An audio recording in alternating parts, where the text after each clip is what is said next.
قل ان کنتم تحبون اللہ فاتبعونی یحببکم اللہ ویغفر لکم ذنوبکم واللہ غفور الرحیم۔ اے محبوب آپ فرما دیجیے کہ اگر تم اللہ کو دوست رکھتے ہو تو پھر میرے فرما بردار ہو جاؤ۔ اللہ تمہیں دوست رکھے گا،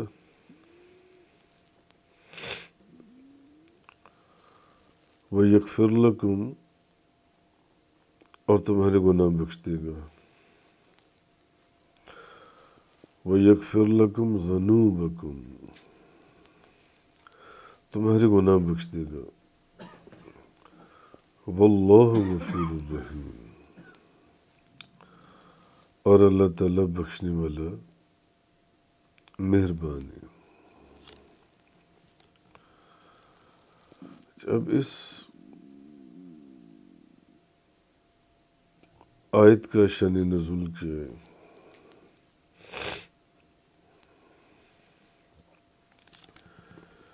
کہ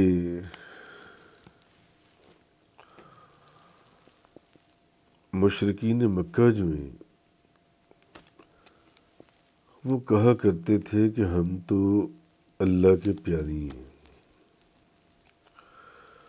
مشرکین مکہ، ہم اللہ کے پیاری ہیں۔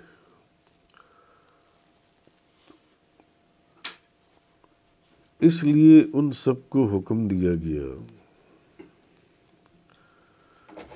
کہ اگر تم واقعی خدا کی محبت رکھتے ہو تو پھر میرے محبوب کی غلامی کرو۔ اگر واقعی تم اپنے دعوے میں سچی ہو کہ تمہیں خدا سے محبت ہے تو پھر میرے محبوب کے فرما بردار بن جاؤ۔ اور کہلوایا بھی محبوب علیہ السلام کی زبان مبارک سے، محبوب آپ فرمائیے کہ اگر تم اللہ سے محبت کے دعوے میں سچی ہو تو پھر پہلے میرے فرما بردار تو بن جاؤ، پھر اگر کسی اور فرما برداری کا دعویٰ کرتے بھی ہو تو قبول ہو جائے گا، لیکن پہلے میری فرما برداری کرنی پڑے گی اگر خدا کی محبت میں۔ تو مشرکین مکہ جو ہیں ان کا کہنا یہ تھا کہ ہم اللہ کے پیاری ہیں۔ اور ایک اس کا شان نزول یہ بھی ہے کہ یہود جو ہیں، یہود کہتے تھے کہ ہم نہ صرف اللہ کے پیاری ہیں بلکہ اللہ کے بیٹے بھی ہیں۔ تو اس لیے ان کو بھی یہ کہا جا رہا ہے کہ محبوب آپ ان کو فرمائیے کہ اگر تم اللہ کی محبت کا دعویٰ کرتے ہو کہ تم اللہ کے پیاری ہو، پہلے میری تو اتباع کرو، پہلے میری اتباع کرو، پہلے میری غلامی کرو۔ اچھا، تو پھر ہوگا کیا؟ جب تم میری غلامی کرو گے، میری اتباع کرو گے، تو پھر ہوگا یہ کہ ابھی تو تم خدا کے محبوب بنتے ہو نا، خود سے جو مرضی دعویٰ کرتے رہو،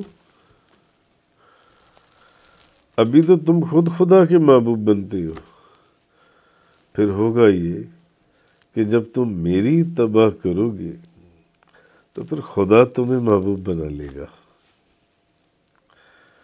اور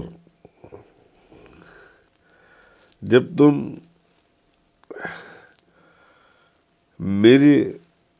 میری اتباع کے اندر میرے راستے پر، میرے بتائے ہوئے راستے پر چلو گے تو پھر صرف اتنا نہیں ہوگا کہ خدا تمہیں محبوب بنا لے گا، بلکہ پھر وہ تمہارے گناہ بھی بخش دے گا، وہ تمہارے گناہ بھی بخش دے گا۔ ابھی تو تم اس کی دوستی کا بھرم اٹھا رہی ہو کہ ہم خدا کے دوست ہیں، پھر خدا تمہیں دوست بنا لے گا، مگر کس وقت؟ اس وقت جب تم میری غلامی میں داخل ہو جاؤ گے، میری اتباع میں داخل ہو جاؤ گے، اس وقت یہ پھر مرتبہ تمہیں حاصل ہوگا۔ ابھی تو تم کہہ رہے ہو کہ ہم خدا کے دوست ہیں، کیا پتہ خدا نے تمہیں دوستوں میں رکھا ہوا ہے یا دشمنوں میں؟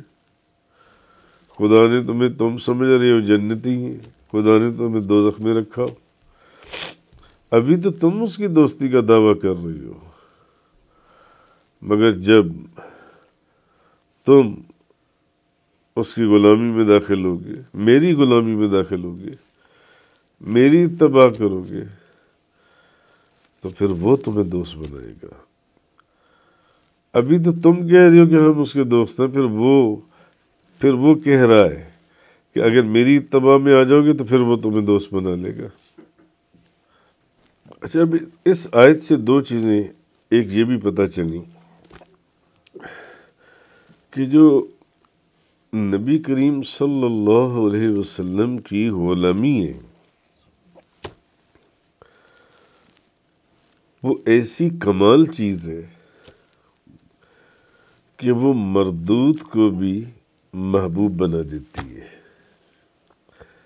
فقط حضور کی غلامی، حضور کی سچی غلامی،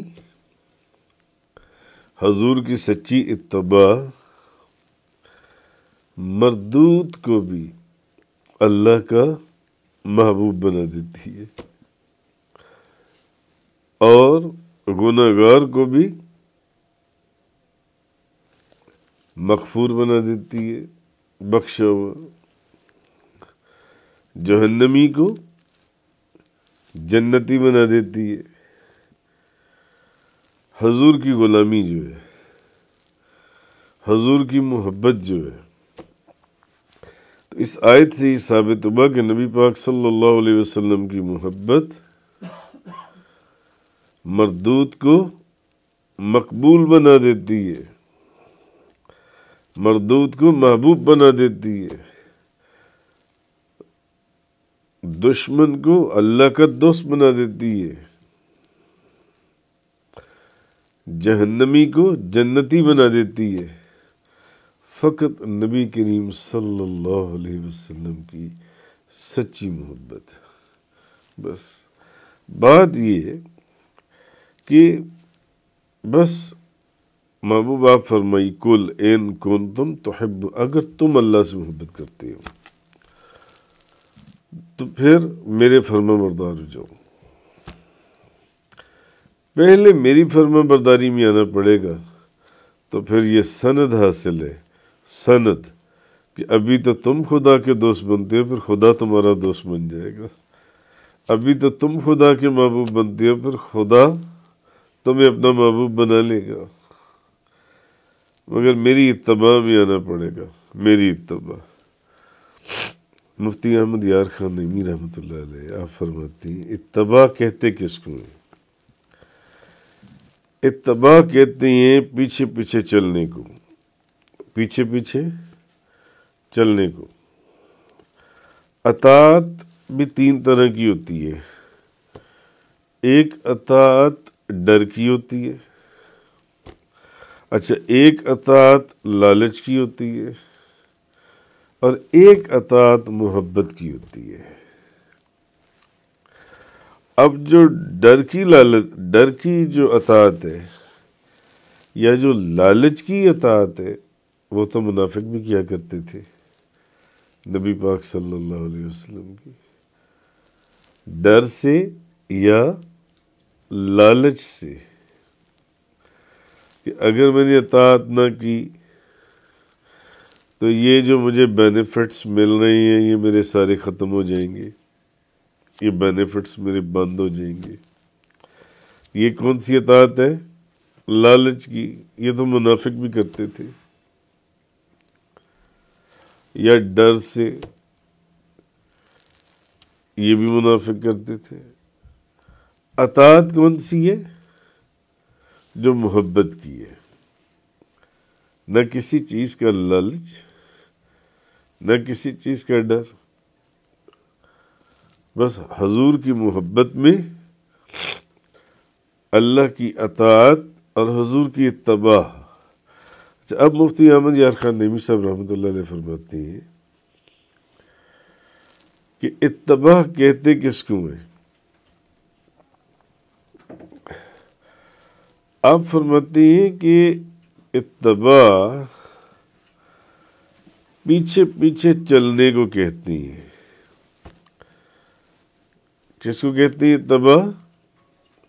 پیچھے پیچھے چلنے کو۔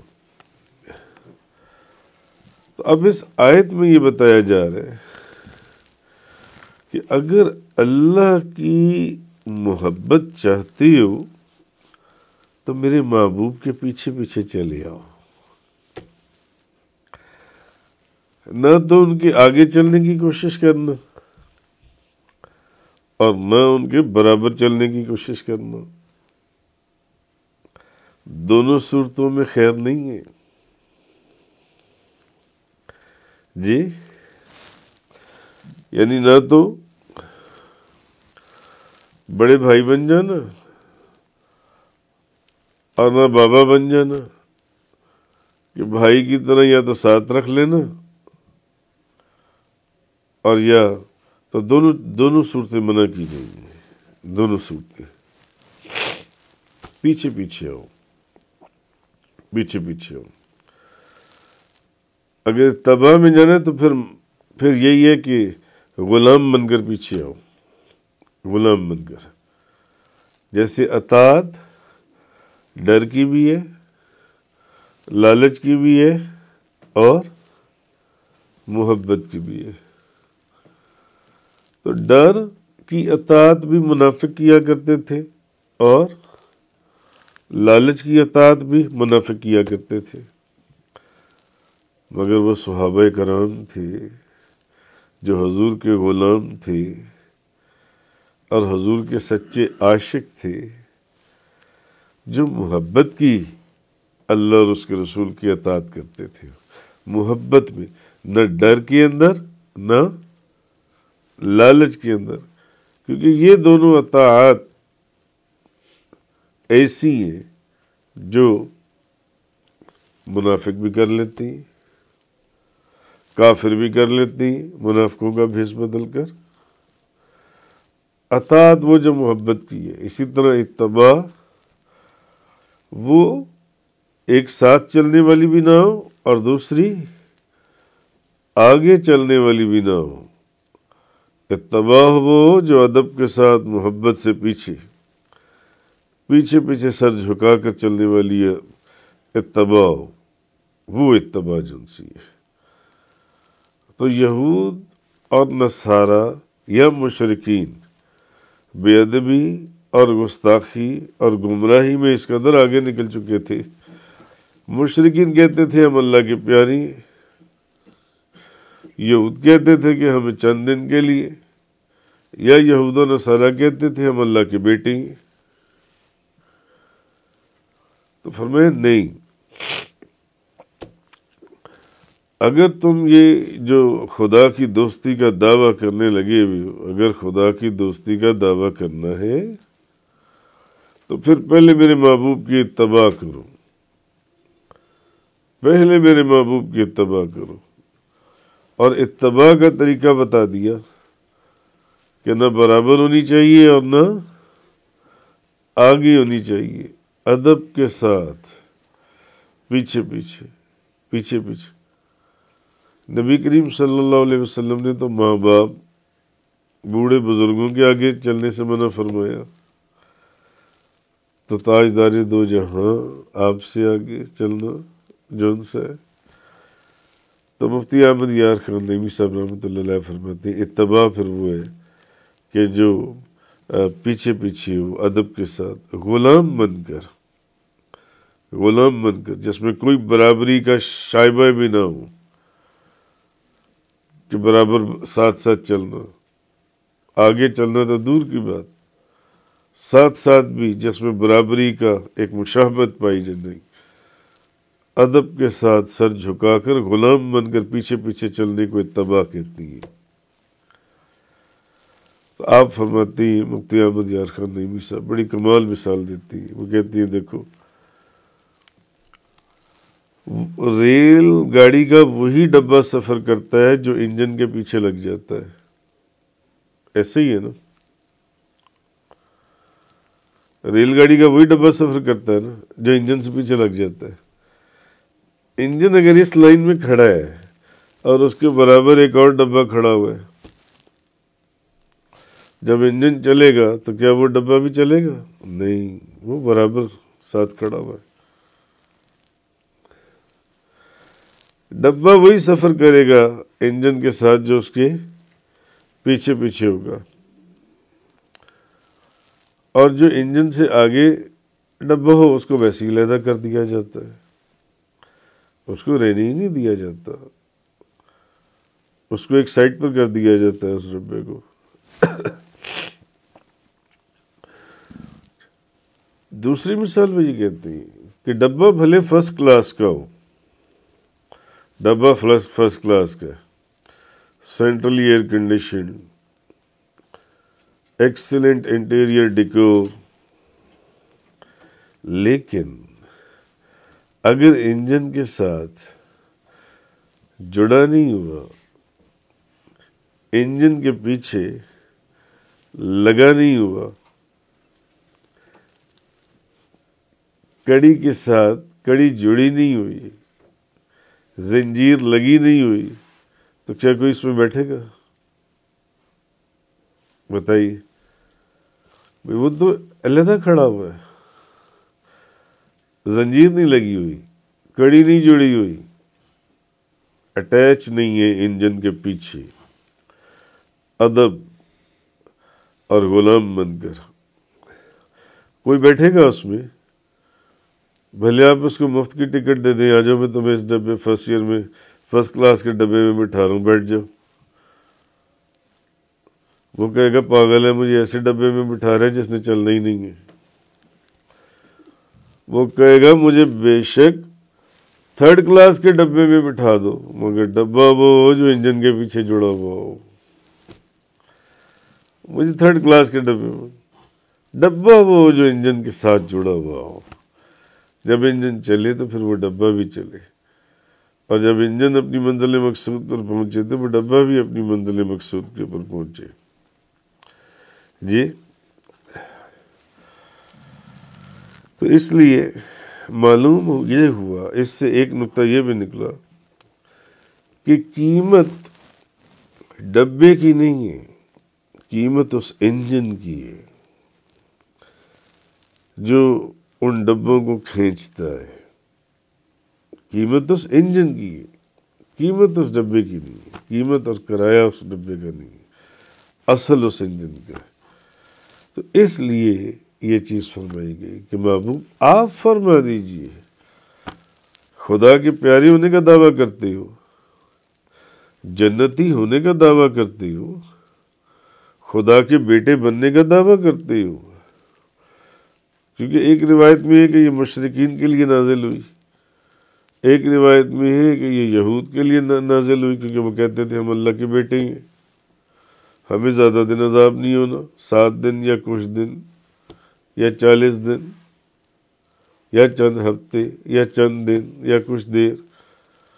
اور ایک روایت میں ہے کہ یہ نصارہ کے لیے نازل ہوئی، کیونکہ یہ آیات سورہ آل عمران کی ابتدائی 80 آیات ساری نازل ہی نصارہ کے لیے ہو رہی تھی، تو جن کے لیے بھی نازل ہوئی تو حکم سب کے لیے کہ اگر خدا کی محبت کا اور دوستی کا دعویٰ کرتے ہو تو پھر اس کی محبت اور دوستی کا دعویٰ کرنے کے لیے ضروری ہے کہ پہلے اللہ پاک نے کیا فرمایا؟ محبوب آپ فرمائیے پہلے میرے غلام تو بن جاؤ، پہلے میری غلامی میں تو آ جاؤ، پہلے میری اتباع تو کرو۔ جب میری غلامی میں داخل ہو جاؤ گے تو پھر آج تو تم خدا سے محبت کا دعویٰ کر رہے ہو، پھر خدا تم سے محبت کا دعویٰ کر رہا ہے کہ پھر وہ تمہیں دوست بنا لے گا۔ آج تو تم دوستی کا دعویٰ کر رہے ہو، پھر خدا کہہ رہا ہے کہ میں تمہیں دوست بنا لوں گا، اور نہ صرف تمہیں دوست بنا لوں گا بلکہ میں تمہارے گناہ بھی بخش دوں گا، اور اللہ تعالیٰ بخشنے والا مہربان ہے۔ تفسیر قرآن کا یہ لیکچر انگلش میں سننے کے لیے براہ کرم ڈسکرپشن میں موجود لنک پر کلک کریں۔